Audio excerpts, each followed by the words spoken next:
Lecture number 124 سیرت النبی صلی اللہ علیہ وآلہ وسلم کا۔ آج ہم رجی کا جو حادثہ ہوا اور صحابہ کرام شہید ہوئے اور قید ہوئے اس کا ہم بیان کریں گے۔ آج کا جو واقعہ ہے یہ ایک غم والا صدمے والا واقعہ ہے، اور اصل میں نا کافروں نے جب دیکھا کہ مسلمانوں کو ظاہری طور پر شکست دینا ممکن نہیں تو انہوں نے سازش کی، اور یہ سازش ان کی کس حد تک کامیاب بھی ہو گئی، اور یہ واقعہ یہ سانحہ 3 ہجری کے بعد جو ہے وہ پیش آیا، غزوہ احد کے بعد، اور بعض یہ کہتے ہیں یہ ماہ سفر میں پیش آیا۔ اختلاف کی وجہ سمجھ لیں کہ ہجرت جب نبی علیہ السلام ہجرت کر کے مدینہ تشریف لائے ہیں تو ربیع الاول کا مہینہ تھا، اور جب سال کا آغاز ہوا تو محرم سے، تو جو لوگ محرم کو شمار کرتے ہیں وہ پورا سال شمار کر لیتے ہیں، اور جو ربیع الاول کو سے شروع کرتے ہیں ہجرت وہ 2.5 مہینے نکال دیتے ہیں۔ اس وجہ سے ہلکا پھلکا اختلاف جو ہے نا وہ ہو جاتا ہے، لیکن 2.5 مہینے کا اختلاف آ جاتا ہے۔ ہوا یہ کہ ہم نے پیچھے بتایا تھا کہ یہ سانح رجی کا پس منظر کیا ہے، سبب کیا ہے۔ ان کا جو سردار تھا نا خالد بن سفیان، اس کو صحابی نے قتل کیا، کل ہم نے بتایا تھا۔ تو انتقام کی آگ جو ہے نا ان کے سینوں میں لگ گئی کافروں کے، تو اسی قبیلے کے کچھ لوگ جو ہے نا بنو لحیان کے لوگ، ازل اور کارا ایک قبیلہ ہے یا 2 قبیلے کہہ لیں، ان کے پاس آئے، اور بنو لحیان یہ خالد بن سفیان ہی کا جس کو قتل نہیں کیا اسی کا قبیلے کی شاخ تھی۔ یہ لوگ تیر اندازی میں بڑے ماہر تھے، ازل اور کارا۔ اب بنو لحیان نے نا انہیں مال و دولت کا لالچ دیا اور اس بات پر راضی کر لیا کہ تم لوگ رسول اللہ صلی اللہ علیہ وآلہ وسلم کے پاس جاؤ اور ان سے کہو کہ تبلیغ کے لیے نا صحابہ کرام کی ایک جماعت ہمارے ساتھ روانہ کرے۔ ہمارا جو قبیلہ ازل اور کارا وہ اسلام قبول کرنے کو تیار بیٹھا ہے۔ تو نبی علیہ السلام جن صحابہ کو بھیجیں گے ان کو راہ میں توبہ نعوذ باللہ قتل کر دیں گے۔ یہ پروگرام تھا، یہ سازش تھی، اور اس سے ہم جو بدلہ ہے بدر کے مقتولین کا وہ بھی لے لیں گے۔ چنانچہ ازل اور کارا کے لوگوں نے اس سازش کو عملی جامہ پہنانے کے لیے اپنے 7 بندے منتخب کیے کہ یہ 7 بندے وفد کی شکل میں نبی علیہ السلام کی بارگاہ میں جائیں گے اور ظاہری طور پر اسلام کا لباس پہنیں گے، اوڑھ لیں گے، اپنے آپ کو مسلمان ظاہر کریں گے، اندر سے کافر ہی ہے، اور ان کو کہیں گے کہ بھی آپ ہمیں جو ہے نا مبلغین دیجیے۔ چنانچہ اسی طرح ہوا، یہ 7 آدمی مسجد نبوی حاضر ہوئے، نبی علیہ السلام کے ساتھ نہایت ادب، احترام، عجز و انکساری سے کہا کہ ہمارے جو نا قبیلے کے درمیان اسلام کا بڑا چرچا ہے، آپ نا صحابہ کی ایک جماعت ہمارے ساتھ روانہ کر دے تاکہ وہ ہمیں دین سمجھائے، قرآن پڑھائے اور اسلامی احکام سکھائے۔ رسول اللہ صلی اللہ علیہ وآلہ وسلم چونکہ غیب کا علم تو جانتے نہیں تھے، اور کے پیش نظر واقعی یہ بڑا اہم کام تھا تبلیغ کا،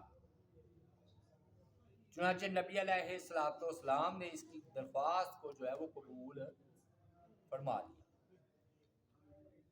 صحیح بخاری میں یہ ہے کہ آپ نے 10 بندے جاسوسی کے لیے روانہ کیے اور انہی کو بھی مبلغین بھی کہہ دیا کہ تم نے جا کر تبلیغ بھی کر لی۔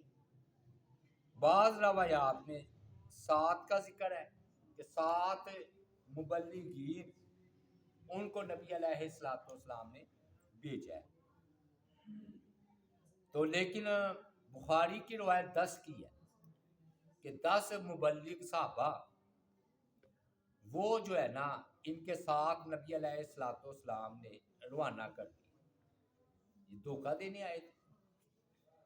باقی ان کے نام کیا تھے؟ مرثد تھے، خالد تھے، عاصم بن ثابت تھے، خبیب تھے، زید تھے، عبداللہ تھے اور معتب تھے۔ اور صحیح بخاری کے مطابق نبی علیہ السلام نے ان کا امیر جو ہے نا عاصم بن ثابت رضی اللہ تعالی عنہ کو مقرر فرمایا۔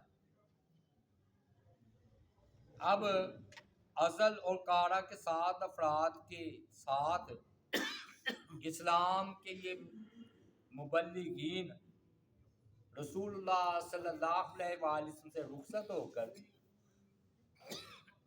دعوت و تبلیغ کا فریضہ سر انجام دینے کے لیے روانہ ہو گئے۔ کسے پتا تھا یہ ہمیشہ ہی کے لیے یہ الوداع کہہ رہے ہیں مدینہ کو،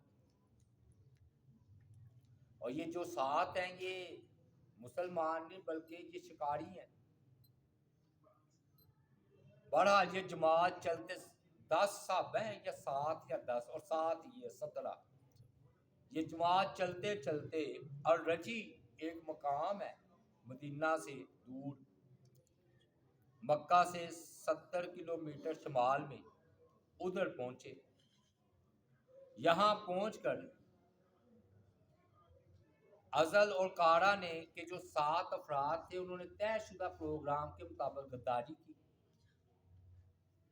اور بنو حذیل کی ایک شاخ بنو لیان سے ان کی بات پہلے ہی ہو چکی تھی کہ ہم اس مقام تک پہنچیں گے تو تم اپنے بندے بھیج دینا۔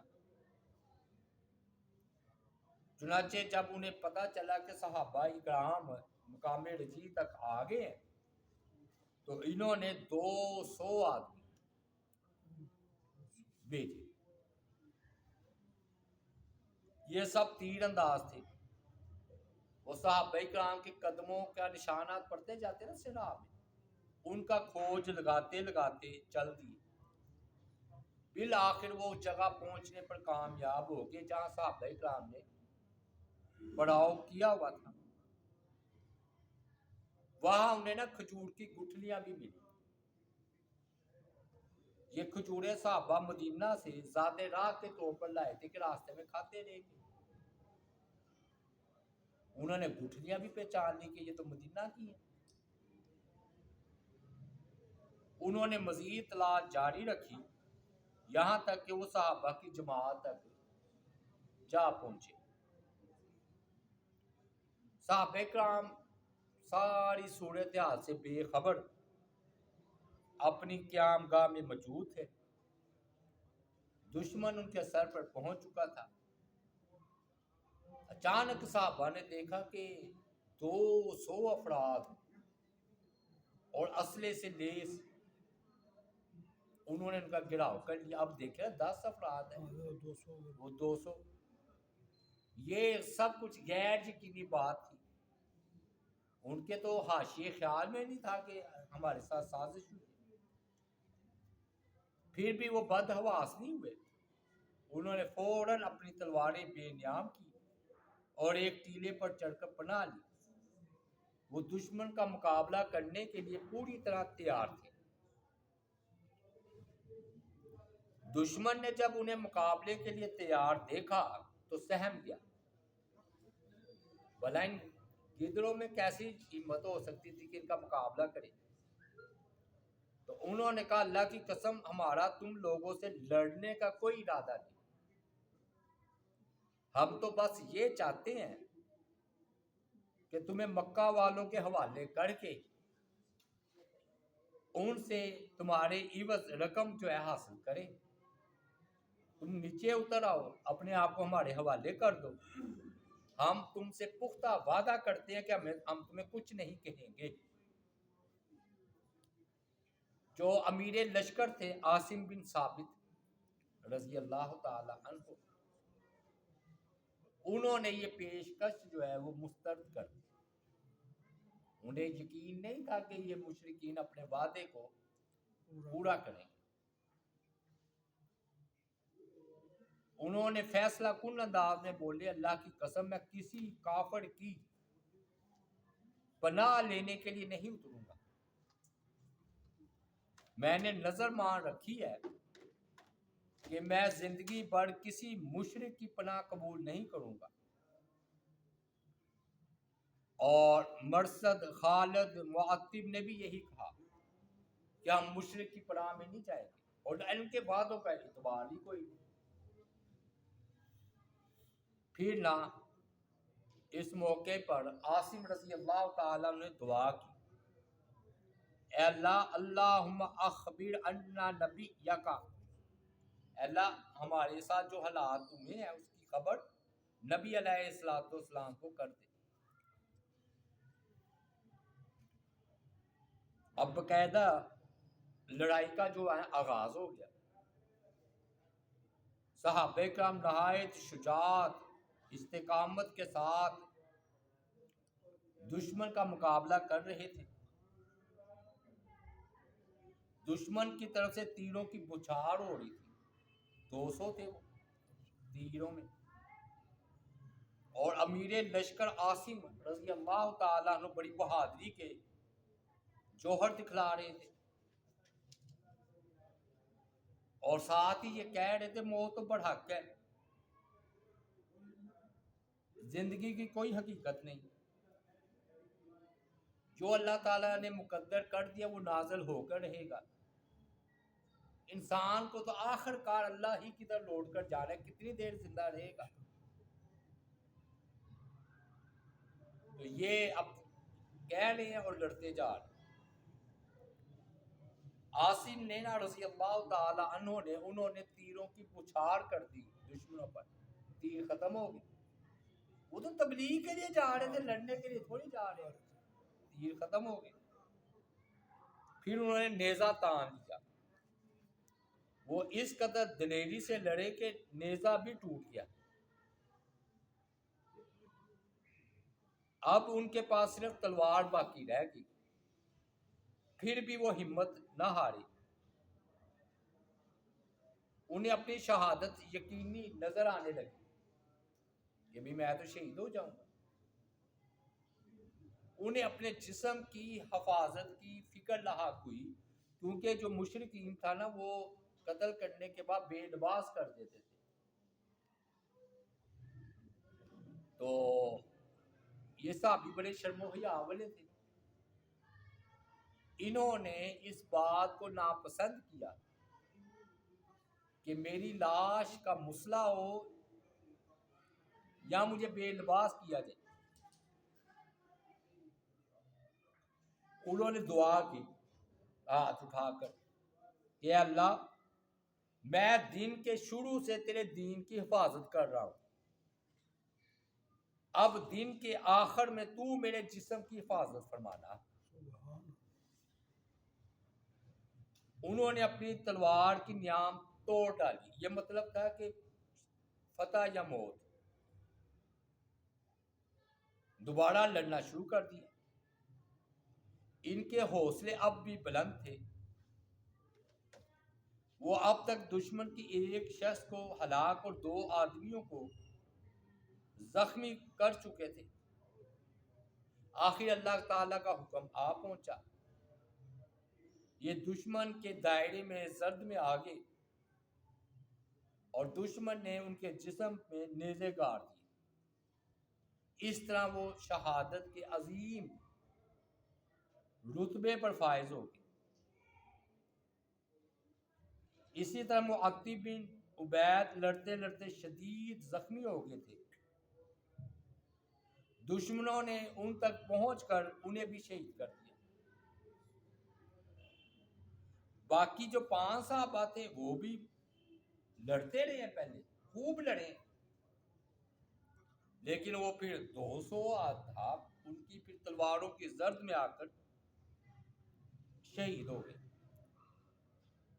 اب صرف 3 صحابی باقی رہ گئے زندہ، ان میں خبیب ہے، زید بن دسنہ ہے اور عبداللہ بن طارق ہے۔ بنو لحیان نے پھر اپنا عہد و پیمان توڑایا کہ تم اگر 3 ہو، اگر ہمارے حوالے کر دو اپنے آپ کو، ہم تمہیں کچھ نہیں کہیں گے۔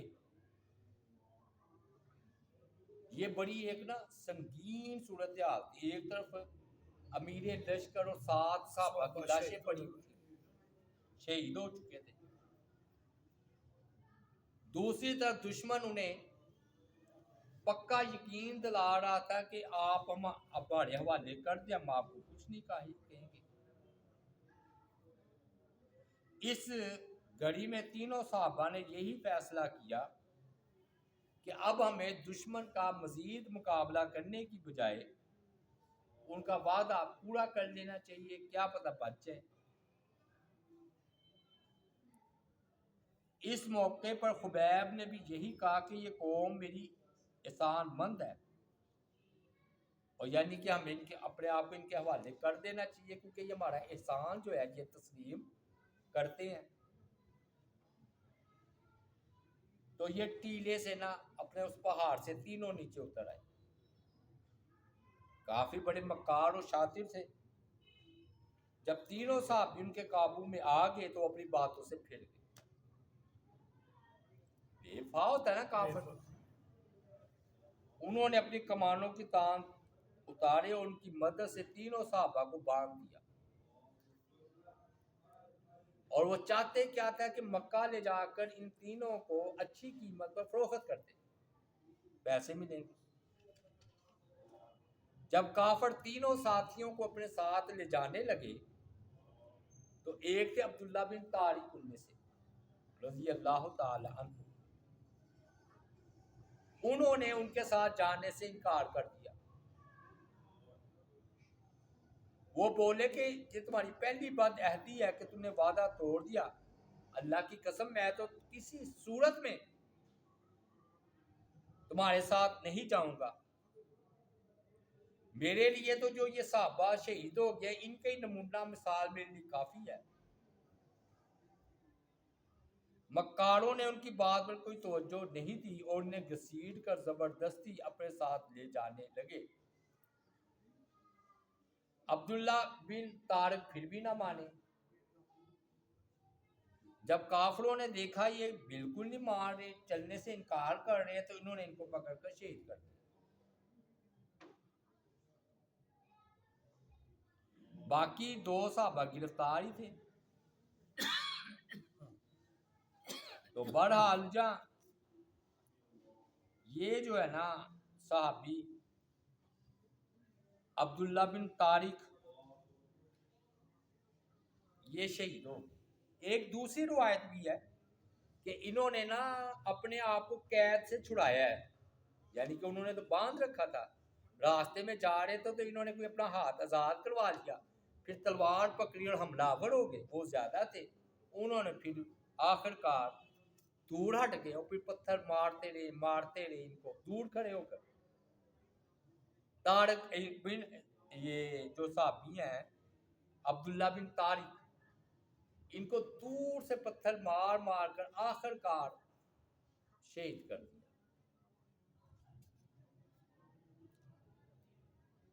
پھر 2 صحابی رہ گئے، خبیب اور زید بن دسنہ۔ یہ ہوا، یہ انہیں معلوم ہوئی کہ یہ 2 گرفتار صحابی ہیں، مکہ والوں کو یہ بات معلوم ہوئی تو بھاگ آئے کیونکہ انہوں نے اپنے بدر کے مقتولین کا بدلہ بھی تو لینا تھا.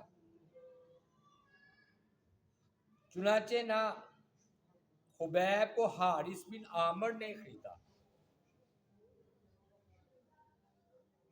اور وہ اپنا باپ جو ہے نا وہ قتل ہو چکا تھا جنگ بدر میں, اس کا بدلہ جو ہے نا لینا چاہتا تھا. اور 80 مسکال سونے کے دے کر,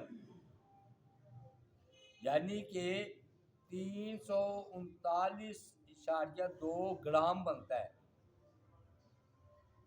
یہ بھی کہا جاتا ہے کہ 50 اونٹوں کے عوض خبیب کو خریدا مشرکین مکہ نے.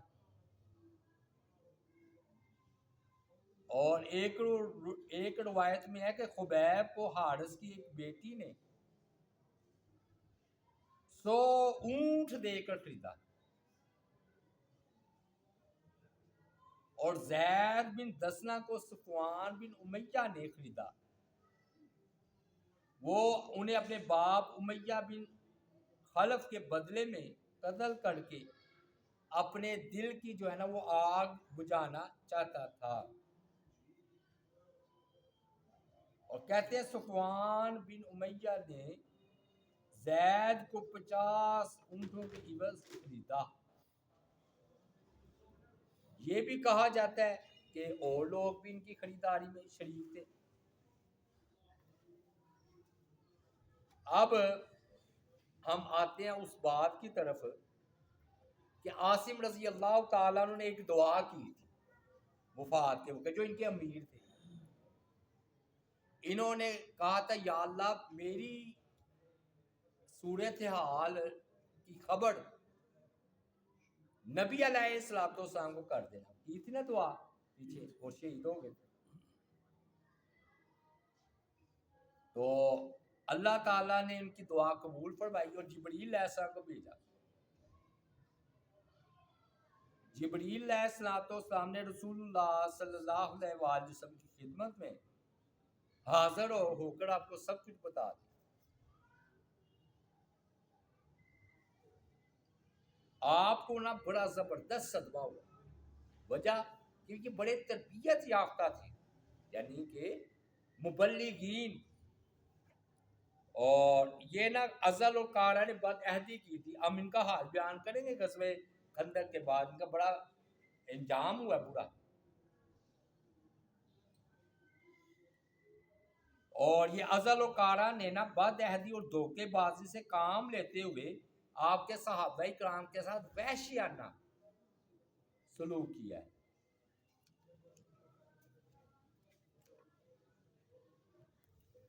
تو آپ کا دل نا بڑا بے قرار اور بے چین ہو گیا. جبریل علیہ السلام آئے تھے آپ کو خبر دے گا. آپ نے 1 مہینے تک قنوت نازلہ کی تھی ان کفار کے خلاف,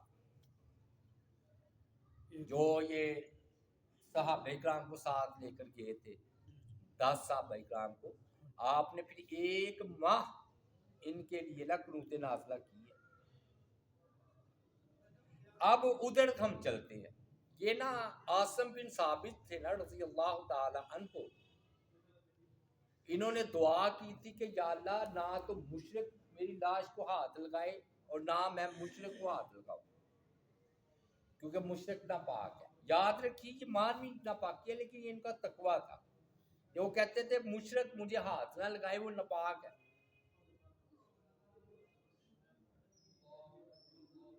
اور وہ زندگی پر اس پر عمل کرتے رہے کہ کوئی مشرک مجھے ہاتھ نہ لگائے. تو پھر انہوں نے اللہ تعالیٰ سے یہ دعا فرمائی کہ اللہ جب تو مجھے شہادت دے دے تو کافر میری لاش کے پاس تک نہ پہنچ سکے.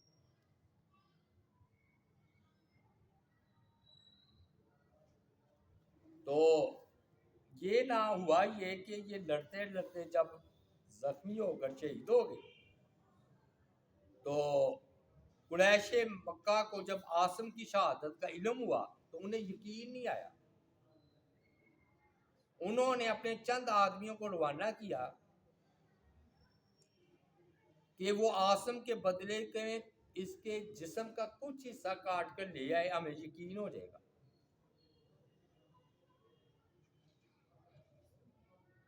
اب ہوا یہ کہ جس نے ان کی شناخت ہو جائے تو پھر تم ان کا جو ہے نا لاش سے اس کا ٹکڑا کاٹ لینا، یعنی کہ ان کی لاش کا تم نے مسئلہ کرنا ہے۔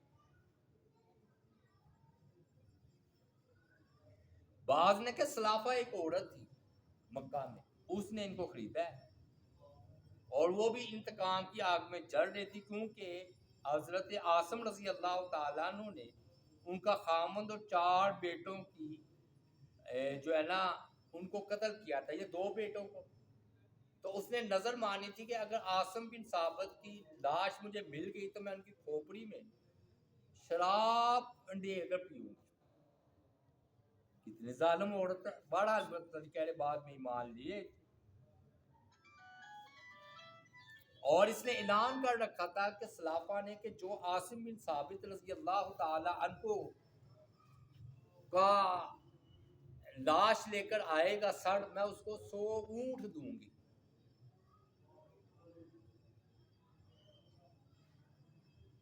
اور عرب کے بہت سے لوگ اس انعام کے طلبگار تھے۔ بنو لحیان کے جن افراد نے عاصم کو شہید کیا تھا، انہیں اس کی خبر تھی تو وہ بڑا قصہ پیچھے رہ سکتے تھے۔ تو سلافہ نے کیا کہا تھا کہ میں ان کی لاش کی توبہ نوزلہ کھوپڑی میں شراب ڈال کر پیوں گی۔ اس نے پھر اپنے بندے روانہ کیے کہ جائے وہ عاصم بن ثابت کی لاش جو ہے نا ان کا سر کاٹ لائے، جو ان کی لاش کا سر کاٹ کر لائے گا اس کو 100 اونٹنیاں میں انعام پر دوں گی۔ وہ اسی خطرناک ارادے سے عاصم کی طرف بڑھے۔ اب تو وہ شہید ہو چکے تھے، ان کی لاش پڑی تھی، لیکن دیکھیے اللہ تعالیٰ نے کیسی حفاظت فرمائی، غیبی مدد آئی۔ انہوں نے دعا کیا کی تھی کہ اے اللہ کی میری لاش کو مشرک ہاتھ نہ لگائے۔ ہوا یہ کہ غیبی مدد سے اللہ تعالیٰ نے اپنے مجاہد بندے کی لاش کی حفاظت فرمائی۔ لوگوں نے یہ عجیب و غریب نظارہ دیکھا کہ اللہ تعالیٰ نے وہاں پر شہد کی مکھیوں کا اور بھیڑ کی مکھیوں کا ایک گول بھیج دیا، جیسے بڑے بڑے وہ آ کر نہ انہوں نے ادھر چکر لگانا شروع کر۔ اب کافروں میں سے جو بھی لاش کے قریب جاتا، اللہ کا لشکر اس پر ٹوٹ پڑتا اور اس کے چہرے پر اتنے ڈنگ مارتا کہ اس کا چہرہ سوکھ جاتا۔ کافروں نے نا عاصم رضی اللہ تعالیٰ عنہ کی لاش مبارک تک پہنچنے کی بہت کوشش کی، لیکن ہر دفعہ انہیں نا ناکامی کا منہ دیکھنا پڑا۔ بھلا وہ اللہ کے لشکر کا مقابلہ کس طرح کر سکتے تھے؟ وہ بے حد پریشان ہوئے، آخر سوچ کر انہوں نے کہا رات کا انتظار کرو، شام کا، شام کو یہ سارے شہد کی مکھیاں چلی جائیں گی تو پھر ہم عاصم رضی اللہ تعالی عنہ کی لاش کو لے لیں گے۔ لیکن یہ حسرت بھی ان کی پوری نہیں ہوئی، کیونکہ اللہ تعالیٰ نے حفاظت فرمانی تھی۔ پانی کا نا شام کو ایک بڑا زبردست سیلاب آیا۔ اس وقت آسمان بالکل صاف تھا، کسی گوشے میں بادل کے کوئی آثار نہیں تھے، لیکن پانی کا بہت تیز بہاؤ۔ کافروں نے ان کی لاش ڈھونڈنے کی بہت کوشش کی، لیکن انہیں کوئی سراغ نہ ملا۔ وہ پانی انہیں پتہ نہیں کدھر کا کدھر لے گیا۔ اللہ ہی جانتا ہے کہ ان کی لاش کا جو ہے نا کیا بنا، یعنی کہ کافروں اور مشرک کے ہاتھ میں لاش لگی نہیں، اللہ تعالیٰ نے ان کی حفاظت فرمائی، کیونکہ انہوں نے اللہ تعالیٰ سے یہ نظر مان رکھی تھی کہ وہ زندگی بھر نہ وہ کسی مشرک کو ہاتھ لگائے اور نہ کوئی مشرک ان کو چھوئے۔ اللہ تعالیٰ نے ان کی وفات کے بعد ان کی اسی حفاظت، ایسی حفاظت فرمائی جس طرح زندگی میں وہ خود اپنی حفاظت کرتے تھے، لاش کی بھی اللہ تعالیٰ نے ان کی حفاظت فرمائی۔ اچھا جی، بس بھی جہاں تک ہم چلتے ہیں، یہ خبیب ان کا واقعہ مکمل ہو گیا۔ کل خبیب رضی اللہ تعالیٰ عنہ جو صحابی ہے نا قید ہوئے، ان کا واقعہ ہم انشاءاللہ تفصیل کے ساتھ بیان کریں گے۔ وما علینا الا البلاغ